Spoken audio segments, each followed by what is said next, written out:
Allô tout le monde, bienvenue sur ma chaîne Design et Diamant, j'espère que vous allez bien. Aujourd'hui, on est le lundi le 20, il est 22h05. J'ai décidé, pendant que je travaillais sur ma toile pour le défi d'Emma, de répondre aux tags du mois des chaînes Les Passions de Mimi et Diamond Steph, qui à chaque mois depuis janvier sortent 5 petites questions qui parlent un petit peu de tout. Je les ai jamais encore répondu, mais on m'a tagué pour le mois de mars par mon amie Marie-Laure de la chaîne Je peux pas, j'ai créé. C'est ma nouvelle amie française. Et je suis vraiment contente qu'elle ait pensé à moi parce que j'adore répondre à des tags. Mais celui-là devrait se faire quand même relativement vite. Alors, on va commencer tout de suite. Pendant que je m'installe, je vais me sortir avant la prochaine couleur que je vais travailler. Celui-là ici, un petit brun roux. Et voilà. Je vais remettre dans mon plateau. Et voilà. Alors, on va y aller de ce pas. Alors, la première question, il y a 5 questions dans ce petit questionnaire du mois. Alors, la première question, c'est aimes-tu l'hiver? Aimes-tu l'hiver? Je dirais pas que je déteste l'hiver. C'est pas la saison que j'aime le moins, surprenamment. Celle que j'aime le moins, c'est... Vous allez peut-être rire de moi, là, mais celle que j'aime le moins, c'est l'été. Je déteste la chaleur. Je me fais manger par les insectes. Le soleil m'aime beaucoup. J'ai la peau super fragile au soleil. Vraiment, c'est vraiment pas une saison pour moi. Alors, j'ai appris à aimer l'hiver. Quand j'étais plus jeune, j'aimais pas ça l'hiver. Je détestais ça l'hiver, avoir froid, être obligée de mettre les bottes, le manteau tout le temps. Aujourd'hui, ça me dérange pas. C'est sûr que s'il fait très froid dehors, c'est sûr que je vais juste en profiter pour rester plus à la maison, tout simplement. Mais tout simplement, moi, ce que j'aime de l'hiver, j'aime la beauté de l'hiver. L'hiver, voir la neige tomber, j'adore ça. J'aime aussi les tempêtes de neige, et non pas pour la raison des enfants, du fait qu'il manque l'école, mais vraiment beaucoup plus pour la beauté de la neige qui virevolte partout. J'adore ça. J'aime aussi voir la neige qui brille au soleil. Je trouve que c'est un spectacle vraiment magnifique. Puis on ne s'attarde pas souvent à voir les beautés de l'hiver dans ce contexte-là. Mais c'est sûr qu'il y a des parties de l'hiver que je déteste. Comme par exemple, quand il pleut ou qu'il y a du verglas. Ça, je déteste ça. C'est pas normal qu'il y ait de la pluie en hiver. En hiver, il est supposé faire froid, il n'est pas supposé avoir de la pluie. Le verglas, non, je suis pas d'accord. Il me semble qu'il n'y avait pas de ça quand j'étais jeune, quand j'étais tout petite. Il me semble qu'on n'entendait pas parler de cas de pluie. Non, c'est de la pluie, ça va pas pour l'hiver. Ça marche pas dans ma tête. C'est sûr que nous autres, ici au Québec, on a, selon les régions, on a quand même pas mal de neige. Moi, chez nous, présentement, le bas de neige devant la maison, il est très haut. Il doit arriver à la fenêtre de ma chambre.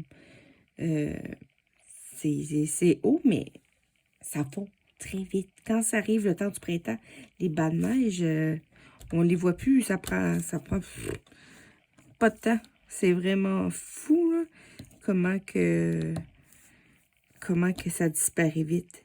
Mais cette année, je vous dirais que je me demandais si j'allais continuer à apprécier. On s'entend. J'apprécie l'hiver, mais c'est pas ma saison préférée. Je me demandais si j'allais continuer à apprécier l'hiver, tout simplement, parce que j'ai changé d'emploi. Je travaille maintenant de la maison. Donc oui, c'est sûr, ça a un avantage au niveau que, ben, je dirais, ça a un avantage pour ne pas avoir à déblayer l'auto, mais je sais pas conduire. Oh, finalement, ça change rien de ce côté-là. C'est plus, euh, moi, le soir, quand je finis de travailler, je m'en vais chercher mon petit garçon à pied à l'école. Et ça prend plus ou moins 15 minutes de me rendre. Et en général, qu'il faisait beau ou froid, ça me dérangeait pas. Mais quand il y a eu des journées où il y a eu la pluie ou que le sol c'était très glissant, ça, j'ai pas aimé ça. Vraiment. Mais sinon, on s'entend là, qu'il y a peut-être eu 4-5 journées comme ça. Alors, finalement, ça m'a pas fait changer mon opinion sur l'hiver. J'aime toujours ça autant. Et mais pas autant que l'automne et le printemps, qui sont vraiment mes saisons préférées. Pendant que je vais changer de couleur, je vais vous lire la deuxième question qui est fais-tu un grand ménage du printemps? Bon, la réponse est non. Je fais pas un grand ménage du printemps. Moi, je me souviens quand j'étais jeune, ma mère faisait un grand ménage du printemps. Puis vraiment, tu sais, les grands ménages là, à l'ancienne, grand ménage vraiment solide. Là. Elle vidait toute la pièce au complet, lavait les murs, les plafonds, les planchers, toutes les garde-robes. Tu sais, vraiment, là, c'était intense. Là. Puis, mon père et ma mère faisaient ça à deux. Puis, même des fois, ils faisaient un ménage d'automne. Alors, mais moi, j'ai beau essayer, je suis pas capable. Je suis pas capable de passer tout mon temps au printemps à perdre mes fins de semaine à faire du grand ménage. Je préfère travailler dans mes loisirs créatifs et passer du temps en famille que de commencer à faire du grand ménage. Moi, en fait, compte, moi, ce que je fais, c'est que j'essaie de faire du grand ménage tout au long de l'année. Puis pas juste au printemps. Alors, des fois, je regarde mon garde-robe d'entrée, je fais « Oh, mon garde-robe est à l'envers. » Tant qu'à faire le ménage dedans, mais là, j'en profite. Là, je vais tout sortir, je vais le nettoyer au complet, puis je vais le faire. Des fois, au moins une fois par année, j'essaie de tasser mes meubles pour aller nettoyer en arrière. Mais je fais pas de grand ménage général. J'y vais comme par petites zones. Puis je fais souvent beaucoup plus les pièces qu'on vit le plus. Ça, c'est sûr.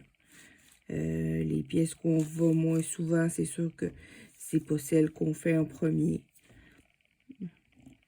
Comme là, cette année, je refais ma cuisine au complet. On s'est acheté une cuisine comme déjà préfabriquée. En fait, quand un designer est venu à la maison, on a fait un plan.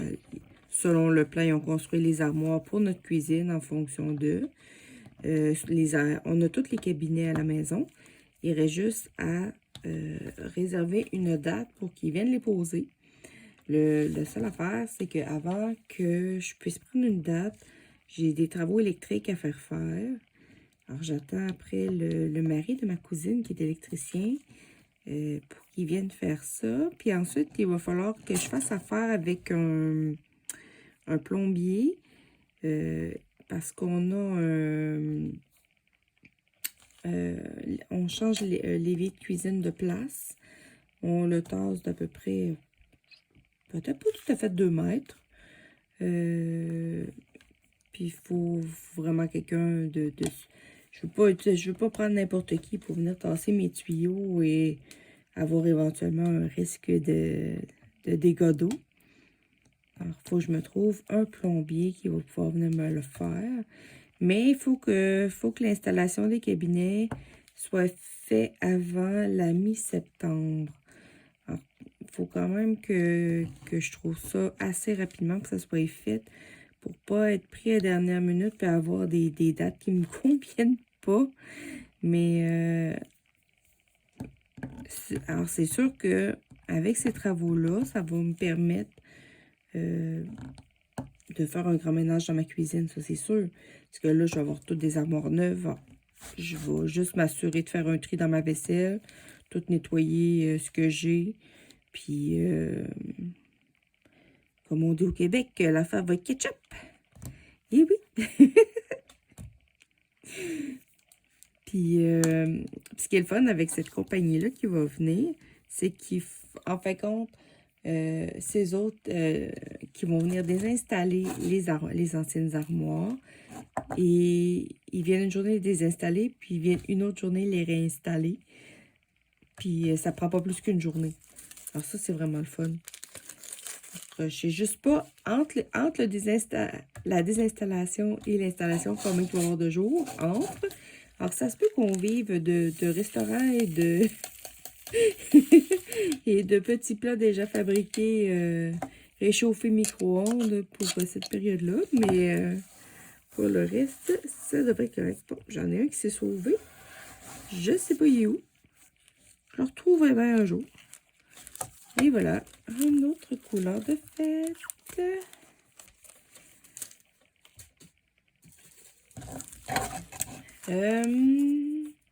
C'est ça. Donc, non, je fais pas de grand ménage de printemps.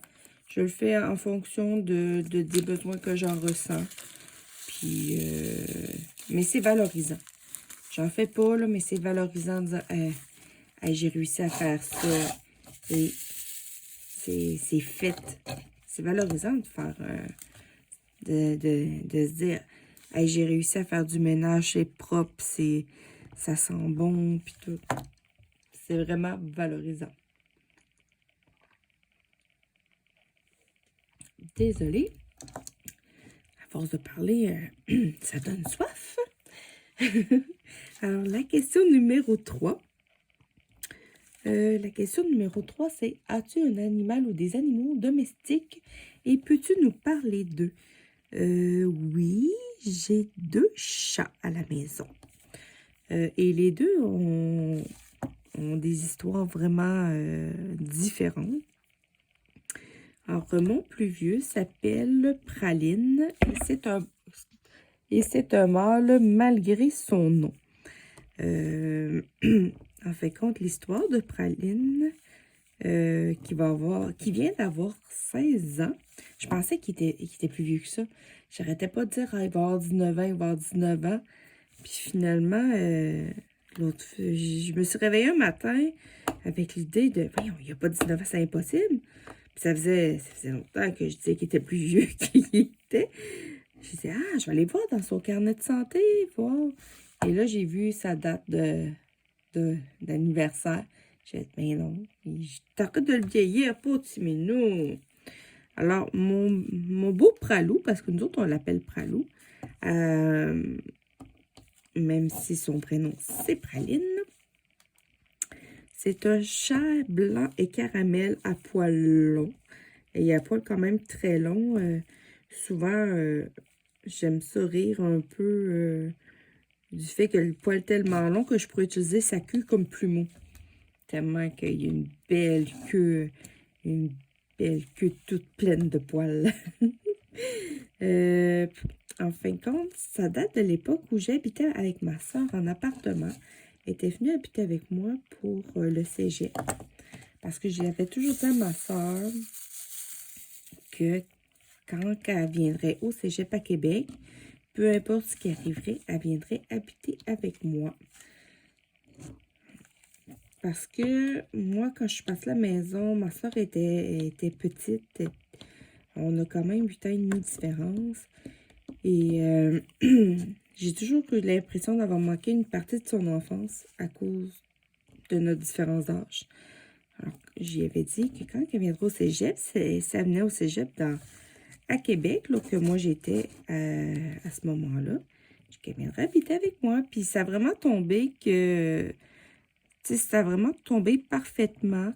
Je m'étais séparée pas longtemps avant, alors que j'avais de la place en masse pour elle. Puis même si j'aurais eu mon conjoint, j'avais de la place pour la prendre avec moi, ma soeur, avec l'appartement que j'avais. J'avais un très, très grand appartement, j'avais pas de problème. Puis à un moment donné, ça ça faisait déjà un an, je pense, qu'on habitait ensemble. Puis on a parlé de se prendre un chat. Puis ma propriétaire à l'époque, ça ne dérangeait pas parce qu'elle-même, elle avait un chat, parce que moi, j'habitais au sous-sol de sa maison. Alors, j'avais pratiquement le sous-sol au complet de sa maison. Alors, c'était quand même très, très grand. Alors, on a décidé de se prendre un chat chacun. Puis, j'avais une ancienne collègue de travail qui, justement, avait sa chatte qui venait de donner naissance à des bébés. Alors, j'étais allée avec une amie voir les bébés. J'ai pris des photos pour montrer des photos à ma soeur. Ma soeur a toujours aimé les chats caramel et moi, j'ai toujours aimé les chats gris. Alors là, vu qu'on en prenait un chacun, ben, on s'est dit que s'il y avait un chat gris et un chat caramel, il n'y a personne qui se disputerait parce qu'on aurait chacun le chat qu'on voudrait. Alors, moi, je suis arrivée avec les photos à ma soeur, j'ai montré, puis là, elle me dit « Ah, je veux celui-là! » Je suis parfait. Puis moi, je me suis sélectionné un beau petit gris. Et les deux, c'était des mâles. Mais à l'époque, on ne savait pas. Puis, on s'était donné un thème, ma soeur puis moi, pour choisir le nom des chats. On avait décidé que ce serait avec des noms de bonbons. Alors moi, je l'ai appelé Dragé, mais je l'appelais Dragy, mais c'était pour les dragées surprises de Bertie Crochu d'Harry Potter. Et ma soeur, elle l'avait appelé Praline, même si ça a une connotation un peu plus féminine. C'est un matou, c'est vraiment un matou, mais on l'appelle Pralou. Et malheureusement, Dragé n'a pas vécu très, très vieux. Il est né avec des malformations rénales. Il y avait un rein atrophié puis un rein difforme. Alors, quand on a su qu'il était malade, pendant un bon bout, mon conjoint et moi, on le piquait au soluté parce qu'il manquait d'eau. Il était toujours comme déshydraté. Puis, il y a un été, on était parti une semaine voir le père de mon conjoint qui habite quand même à 7-8 heures de route de Québec. J'avais demandé à mon frère de venir nourrir les chats. Mais mon frère avait tendance à mal fermer les portes de mon appartement. Alors, quand on est arrivé, on a trouvé Praline, mais on n'a pas trouvé Dragé. Alors là, au début, on pensait qu'il était peut-être allé mourir dehors parce que nous, on avait pris la décision de le faire euthanasier à ce moment-là parce qu'on disait que c'était pas une vie de le piquer à tous les jours. C'est que on était rendu là. Puis finalement, on l'a jamais retrouvé. Je dirais que c'est au-dessus de 10 ans après. Mon ancienne propriétaire m'a comme écrit pour me dire qu'ils ont eu un dégât d'eau au sol.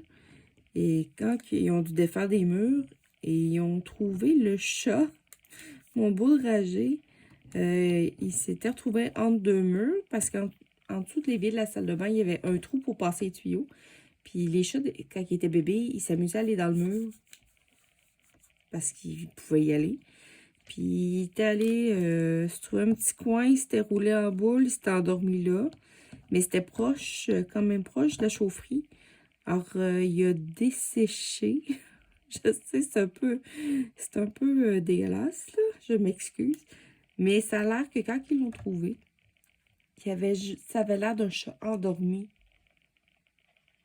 mais séché. Mais qui avait l'air comme... Ils m'ont dit qu'il avait l'air comme vivant, mais il n'était pas vivant. Alors, moi, je me dis que si au moins il est mort endormi, c'est au moins ça. Alors, c'est ça. Puis là, mon beau pralou d'amour, c'est un chat qui était très... c'est un chat qui était très indépendant, qui venait pas beaucoup se coller. Puis quand que son frère est parti, parce que son frère, on s'entend, il prenait beaucoup de place. C'était, tu sais, il était peut-être malade, là, mais il y en avait dedans, ça. C'est quelle couleur que je veux? Ah oui, c'est lui que je veux. Pralou est devenu excessivement affectueux.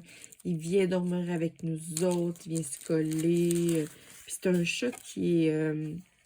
c'est un chat calme. C'est un chat qui aime tout le monde. Ça a été un chat merveilleux pour quand j'ai eu mon garçon. Il n'a jamais essayé de rien faire. Vraiment, là, il se laisse faire. Mon garçon, il a tiré la queue, les poils autant que vous voulez. Il n'a jamais bronché. Vraiment, là, un chat merveilleux. Mais malheureusement, il est au prix avec une cataracte assez sévère à l'œil droit. Et on voit qu'il y en a une autre qui s'en vient à l'œil gauche.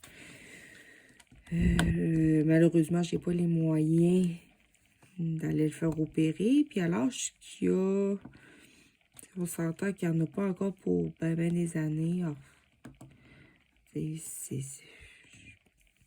mais il y a des chats qui... Il y en a des chats qui sont aveugles, puis qui arrivent très bien à vivre pareil. Puis lui, ben, il apprend à vivre avec son handicap, puis pour l'instant, ça le dérange pas. Puis c'est sûr que, ben, à 16 ans, donc c'est pas dans les premières vitesses dans le montage des escaliers, là. Mais quand même, là, il est quand même en forme. Moi, tant qu'il mange, qu'il va aux toilettes, qu'il...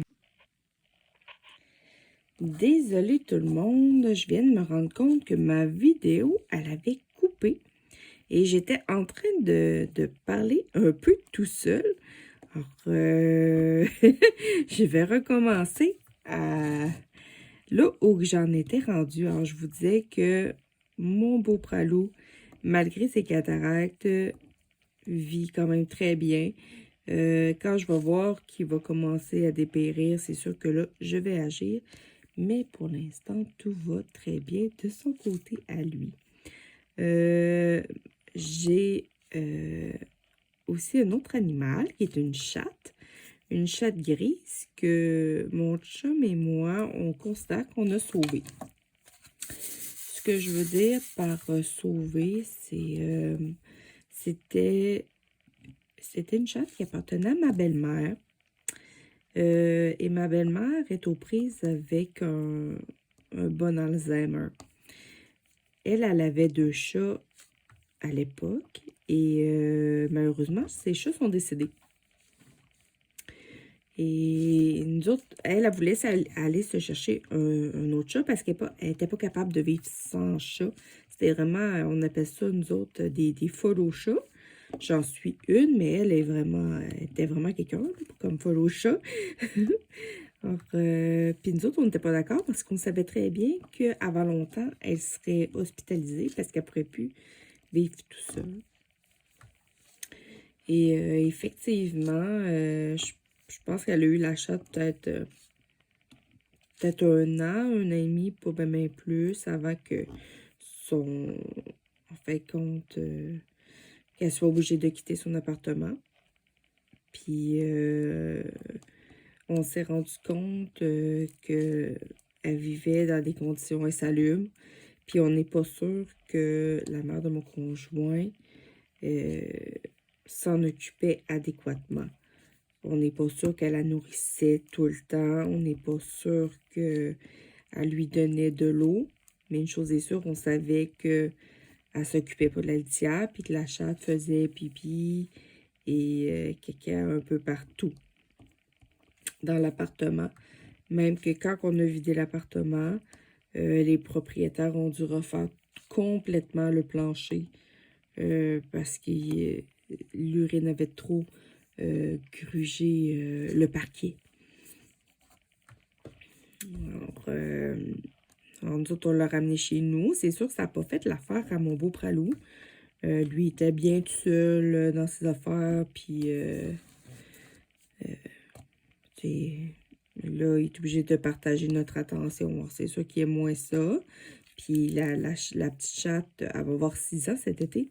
Elle a de l'énergie. Elle a vraiment de l'énergie à revendre. Puis lui, il est plus tranquille. Alors, elle, souvent, veut jouer. Puis lui, ben, il veut pas jouer.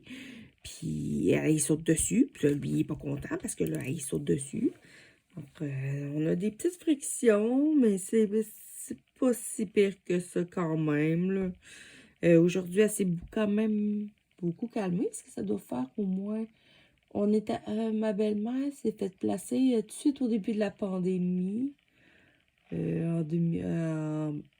pense que c'est fin mars 2020. Vraiment, la pandémie venait de commencer. Donc, on l'a depuis au moins 2 ans. Elle s'est vraiment beaucoup améliorée. C'est ça, en frais de caractère, parce qu'elle était beaucoup plus... était très nerveuse, était anxieuse, était tout le temps stressée. Aujourd'hui, elle est vraiment beaucoup, beaucoup moins pire, mais c'est sûr que c'était pas évident. Puis il y a aussi que la chatte était pas opérée. Alors, les premiers mois qu'on l'a eu, on a eu le concert de... Moi, j'ai, tu sais, le concert des chats en train de... Voyons, je perds mes mots. Quand ils sont en chaleur, quand les chats sont en chaleur, moi, j'ai jamais connu vraiment ça parce que j'ai toujours eu des matous. Je suis pas une fille de chat, je suis vraiment une fille de matou. Et là, ça nous réveillait la nuit, ça nous empêchait de dormir. On la trouvait fatigante. Je sais, ben voyons, on va pas supporter ça tout le long. Alors, on s'est arrangé assez vite pour aller régler le problème. Mais malheureusement, aujourd'hui, il ne dégriffe plus les chats. Donc, c'est sûr que là, il a fallu qu'on l'éduque un peu là-dessus pour qu'elle fasse pas ça sur nos divans. C'est pas toujours évident, même encore aujourd'hui, des fois, elle s'essaye encore, mais quand on lui dit non, elle comprend. C'est au moins ça. Alors, c'est pas mal ça. Alors, j'ai une belle petite chatte de 6 ans, une petite chatte grise, un petit peu fofolle, et mon beau pralou de 16 ans maintenant, aux prises avec des cataractes, malheureusement. Mais il est tellement beau. La 4e question est, quel est ton animal préféré? C'est sûr que moi, mon animal préféré, c'est le chat. Et tous les dérivés, c'est-à-dire les lions, les tigres, les panthères, tout ce qui fait miaou, ou j'aime tous les félins.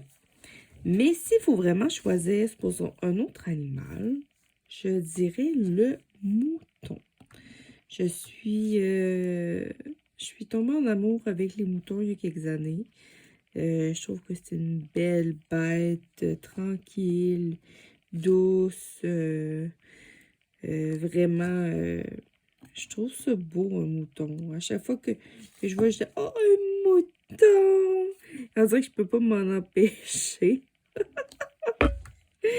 Puis je fais pas ça avec tous les animaux, mais le mouton, il y a quelque chose de particulier. Je sais pas quoi, mais j'adore les moutons. J'en ai d'autres animaux que je préfère, que j'aime bien, hein. Mais disons que le mouton, c'est que moi, j'aime vraiment ça.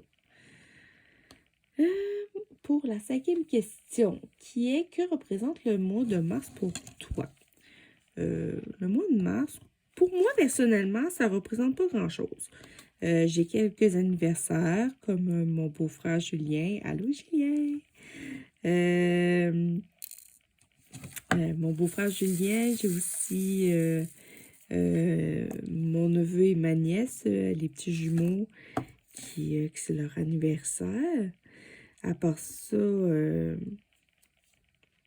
qu'est-ce qu'il y a au mois de mars? Il y a la relâche scolaire. Donc, quand je suis capable, j'essaie de prendre la semaine pour être avec mon garçon.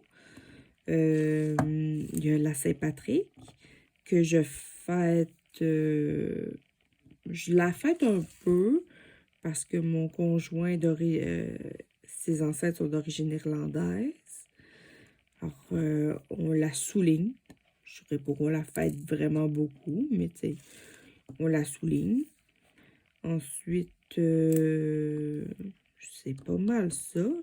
Mais pour moi, le mois de mars, c'est un mois de transition. C'est un mois de transition vers le changement d'heure qu'on a au début mars. Puis c'est aussi un mois de transition parce qu'on tombe au printemps, au mois de mars. Je dirais vraiment que c'est un mois transitionnel, mais pour moi, au mois de mars, il n'y a rien de particulier dans ce mois-là. À part, comme je vous dis, quelques petits anniversaires et pour ça, très, très, très tranquille. On a fini de répondre à nos questions. C'est vraiment des questions qui se répondent très bien. Franchement, merci Mimi et Steph de concocter ces belles petites questions-là par mois. C'est vraiment super le fun. J'adore répondre ça, des tags.